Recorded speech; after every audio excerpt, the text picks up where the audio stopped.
que eu lhe der, nunca terá sede, porque a água que eu lhe der se fará dentro dele uma fonte de água que jorra para a vida eterna. Então a mulher disse para Jesus: Senhor, me dê dessa água então. Aquela mulher que não estava acreditando em nada, aquela mulher que estava achando que Jesus estava falando dessa água aqui que você vê, aquela mulher que estava tratando Jesus com desdém em primeiro momento, imediatamente, porque o Espírito Santo é quem faz, ela olha para ele e diz assim: então eu quero essa água que você está falando, me dê. Independente de aqui ela já ter entendido do que se tratava a mensagem, tinha também, segundo a minha interpretação, um pouquinho também da tristeza que ela vivia. Por quê? Naquela época era comum que as mulheres, todas as mulheres da região, elas tinham uma hora determinada, que era pela manhã, quando o sol estava frio. Elas iam todas juntas buscar água. Nenhuma mulher ia sozinha. Em primeiro lugar, por questão de segurança. Porque se tivesse várias mulheres andando juntas, era mais difícil de acontecer alguma coisa com elas. Independente de ser um acidente físico. Se você está andando sozinho no meio de um mato, longe, porque os postos, eles ficavam a quilômetros e quilômetros de distância das casas. Era longe. Então, se você está andando sozinho, você sofre um acidente, você torce o pé, você não consegue andar, uma cobra lhe morde e você está sozinho, quem é que vai te ajudar? Então era comum que todo mundo ali andava junto, porque a distância era muito grande. Mas ela não tinha essa companhia, ela andava sozinha, pelo fato de que ela era uma mulher escarnecida na sociedade. Então, quando Jesus disse assim: olha, se você beber da água que eu te der, nunca mais você vai precisar tirar água do poço. Então eu acho que ela disse assim: é tudo que eu preciso, porque para mim é motivo de vergonha caminhar sozinha. A Bíblia vai nos dizer que o homem, ele não deve andar sozinho. Nesse contexto, está falando de um casamento. Está falando de não caminhar sozinho mesmo. Não é bom que o homem ande só. Em Gênesis diz assim, aí é o contexto do casamento. Quando diz assim: farei para ele uma mulher que lhe auxilie, que caminhe com ele, uma ajudadora, dentro do contexto do casamento. Mas fora do contexto do casamento, a Bíblia diz que não é bom que o homem ande sozinho. A Bíblia também diz que um cordão de 3 dobras é mais difícil de quebrar. Qual seria o cordão de 3 dobras então? A mulher, o marido e Deus. Se torna impossível de quebrar esse cordão. Dessa maneira. Sozinho o cordão quebra com toda a facilidade que você imaginar. Essa mulher andava sozinha. Ela era uma mulher que vinha de suscetíveis divórcios, um atrás do outro, e suscetíveis adultérios também. Ela já tinha tido 5 maridos. Então significa que pelo menos de 4 pessoas ela se divorciou.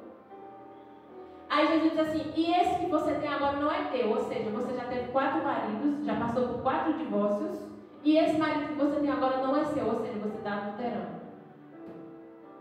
Então era uma mulher que ninguém queria andar perto dela. Naquela época era um negócio muito sério.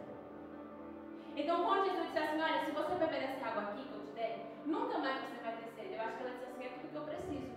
Porque uma mulher que vivia daquela forma, ela não queria ser notada pela sociedade, ela queria viver escondida. Se ela pudesse ninguém ver ela, era o que ela queria fazer.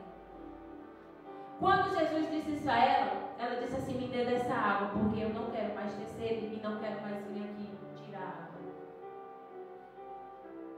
Então Jesus disse a ela: vai lá e chama o teu marido. Foi quando Jesus aqui mostrou para ela o pecado dela. Não de forma a envergonhar, tanto que ele estava sozinho com ela. Os discípulos nem ali estavam para não servir de plateia. Entenda, o Espírito Santo de Deus, ele não envergonha ninguém. O Espírito Santo de Deus, ele não envergonha ninguém. Jesus jamais ele chega para você e aponta o seu pecado na sua cara, na frente de todo mundo, com o intuito de te envergonhar. Isso aí eu tenho certeza do que eu estou falando. É tanto que Jesus, ele mandou que os discípulos fossem comprar comida em Sicar por 2 motivos. Porque sim, os discípulos estavam com fome. Outro motivo, Jesus precisava ficar sozinho com aquela mulher para tratar com elas. Por que tem momentos que nós esperamos grandes multidões para que Deus venha tratar conosco? Eita, uma igreja lotada e de repente o pastor chama você lá do fundo e diz: vem aqui que eu vou te revelar X e Y. Por que tem que ter uma multidão? Jesus trata com você no particular. Aleluias! É só você e Deus. Glória a Deus. Quando ela disse assim, olha Senhor, eu não tenho marido, Jesus disse assim, disseste com verdade, porque já tiveste 5, e esse que tu tens agora não é teu. Então, de 4 maridos houve o divórcio, do último, através de um adultério. Em nenhum momento a Bíblia vai nos dizer que essa mulher ficou envergonhada depois disso que Jesus disse. Porque tem pessoas, que, principalmente essa geração TikTok, que você entra no TikTok, tem um monte de jovem de 13, 14 anos que nunca lê nem a Bíblia, pregando, querendo falar com muito domínio daquilo que se fala. E a maioria deles estão apresentando para os jovens um Jesus que não existe aqui juízo, que não existe condenação de pecado, que não existe castigo de Deus por pecado. É um Jesus que só ama e ama. Sim, o nosso Jesus ele é esse. Mas e por que então, que se ele só ama e nada mais, por que ele olhou para a mulher e disse assim, olha, você já se divorciou 4 vezes e você agora está adulterando, você é uma mulher adúltera. Por que ele apresentou o pecado dela então? O nosso Jesus ele é amor, é tanto que no decorrer da administração você vai entender o que aconteceu. Mas o fato dele ser amor não implica que ele não tem que ser justiça. Ontem nós estávamos aqui na célula, veio para a célula ontem a Mel, o Roger e o Henrique e Jessica. E nós estávamos conversando sobre isso. Quando você libera o perdão sobre a vida de uma pessoa, o tema da conversa de ontem era o perdão. Quando você libera o perdão, eu falei aqui, dentre outra coisa, não implica que se você liberou o perdão, não implica que a partir do momento que você tem que perdoar e você perdoou, não implica dizer que aquela pessoa que fez algo mal para você não vai mais passar pela justiça de Deus porque você perdoou. Ela vai passar. Então, independente de eu fazer e perdoar, quem fez o que me fez o mal ainda vai passar pela justiça de Deus. Deus é amor, mas Deus também é justiça. Então Jesus ele olha para ela e diz assim, olha, existe uma água para você, preparada. Sabe por quê, mulher? Porque eu poderia ter desviado de Samaria e ter ido por todos os outros caminhos que os judeus estão acostumados a ir, só para não pisar dentro desse lugar. Mas era necessário que eu passasse por aqui.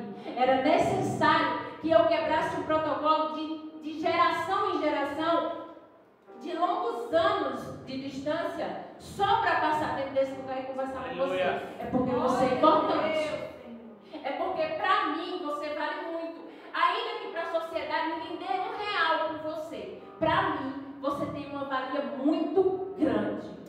E é por isso que eu disse assim, eu desviei de todos os caminhos que eu poderia, mas eu escolhi passar por dentro de Samaria. Ainda mandei os meus discípulos, juntamente comigo, quebrar esse protocolo, para ficar sozinho com você, para te dizer que existe uma água que eu posso te dar, e você nunca mais tem que passar por essa vergonha e essa humilhação, que é vir no poço sozinha, como se fosse um cachorro, que ninguém desse valor para você.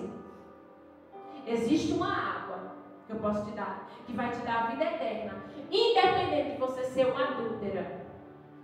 Então aí entra a justiça interligada com o amor. Glória a Deus. Você é um pecador, mas existe uma água que eu posso te dar, que te leva para a vida eterna. Não implica dizer que o fato de existir amor não existe justiça. Para caminhar, você tem que mudar. Quando Zaqueu subiu na árvore para ver Jesus, Jesus disse assim, estou identificando ali alguém que tem fé. É pequenininho, não conseguiu me ver no meio da multidão, mas ele subiu na árvore para me enxergar. Isso é fé. Para enxergar Jesus, você sobe. Mas para caminhar de mãos dadas com Jesus, você tem que descer. Aleluia! Ele desceu da árvore e Jesus disse assim, olha, me convém hoje pousar em tua casa. Vamos para lá. Para ir para lá, caminhando com Jesus, ele teve que descer da árvore. Para enxergar, você pode até subir, mas para caminhar junto, você tem que descer. Essa é a maneira. Então, depois disso, Jesus disse assim, olha, independente do teu pecado, mulher, eu estou aqui porque eu tenho uma água preparada para você. E se você souber direitinho o falando, essa tua circunstância de vida pode mudar.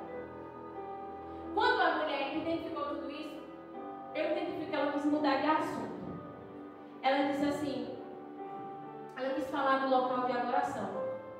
Porque naquela época, como eu disse para vocês, quando o rei Oséias ele negou que o povo de Samaria, juntamente com aquelas pessoas que eram estrangeiras em Israel, ajudassem a construir o templo, eles disseram assim, então tá bom, já que a gente não pode construir o templo do Deus de vocês e adorar o Deus de vocês, então a gente vai construir o nosso templo e a gente vai adorar, porque aquele povo não ficava sem adorar. Então eles foram, o povo de Samaria, juntamente com aqueles estrangeiros, eles construíram o próprio templo e começaram a adorar. Mas eles só criam no Pentateuco da Bíblia. O que é o Pentateuco? Os 5 primeiros livros da Bíblia que foram escritos por Moisés. Era nesse livro que eles acreditavam. É tanto que quando ela foi ter com Jesus, conversando com ele, ela disse assim, és tu maior do que o nosso pai Jacó? Então você logo entende que ela cria do que a Bíblia dizia. Ela estava falando de Jacó. E Jacó está diretamente explicado no Pentateuco de Moisés. Os 3 primeiros livros da Bíblia, aliás, os 5 primeiros livros da Bíblia, formam o Pentateuco. Penta vem de 5. Então aqui nós temos Gênesis, Êxodo, Levítico, Números e Deuteronômio. Os 5 primeiros livros da Bíblia, escritos por Moisés, eram os únicos livros que os samaritanos acreditavam ser inspirações divinas. Então, os demais livros do Velho Testamento, eles não acreditavam neles. E nos demais livros do Velho Testamento diz que o lugar de adoração predisposto é Jerusalém. Então, como eles foram impedidos de ajudar a construir o templo e impedidos de adorar a Deus, eles disseram, vamos construir o nosso templo, vamos acreditar aqui no Pentateuco. E se está dizendo nos outros livros que o lugar de adoração é Jerusalém, nós não cremos nisso. Porque nós só cremos no Pentateuco. E não importa o que os outros livros dizem. Jesus é aquele que disse para ela, olha, ela perguntou, ela mudou de assunto, quando Jesus falou do marido dela. Aí ela falou assim, e o lugar de adoração, basicamente, para arremeter. Aliás, para arrematar. E o lugar de adoração, é Jerusalém mesmo ou não? E aí Jesus disse assim, pouco importa o lugar físico de uma adoração. Porque o lugar correto de adorar a Deus se chama em espírito e em verdade. Basicamente isso. Ela quis colocar o assunto numa outra vertente e disse-lhe a mulher ao Senhor, veja que és profeta. Nossos pais adoraram neste monte, mas vocês dizem que o lugar correto de adoração é em Jerusalém. E aí Jesus responde no versículo 21. Mulher, crê que a hora vem em que nem neste monte e nem em Jerusalém vocês vão poder adorar. Porque o Pai procura os verdadeiros adoradores que não dependem de um templo para entrar dentro, se ajoelhar, abrir a Bíblia e aí começar a adorar. O Pai procura os adoradores que vão adorar Ele em espírito e em verdade, independente do lugar onde eles estiverem, com os 2 pés em cima. Então aquela mulher estava falando muito de coisa física. Ela estava falando muito do que é palpável, muito do que se vê. Que água é essa? Deixa eu ver. Acho que ela queria que Jesus pegasse assim a água da vida e derramasse na frente dela para poder ela ver que água era aquela. Uma coisa você tem que entender, se você decide ser cristão, você tem que andar por fé, não por vista. Aqui Jesus disse assim, olha, é a água da vida. Se eu te der, dentro de você vai jorrar uma fonte e nunca mais vai se esgotar. E aí depois ela diz assim, e o lugar de adoração, então, onde é? O templo certo para adorar é o nosso, porque foi impedido de nós construirmos junto com vocês e adorar junto com vocês. Então, onde é o local correto de adoração? Aí Jesus diz assim, nenhum e nem outro.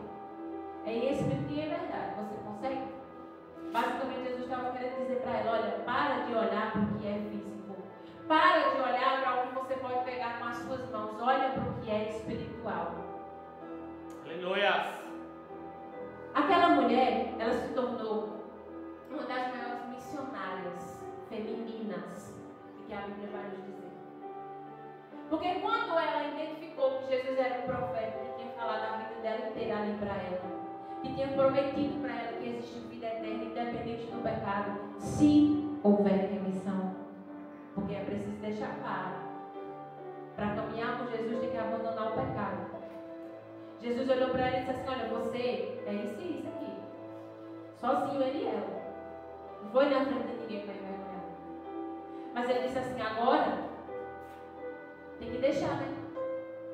Tem que deixar o pecado para continuar. Para pelo menos, se você quiser pelo menos dizer assim: olha, eu encontrei com Jesus na igreja, ou em qualquer lugar, no metrô, no ônibus.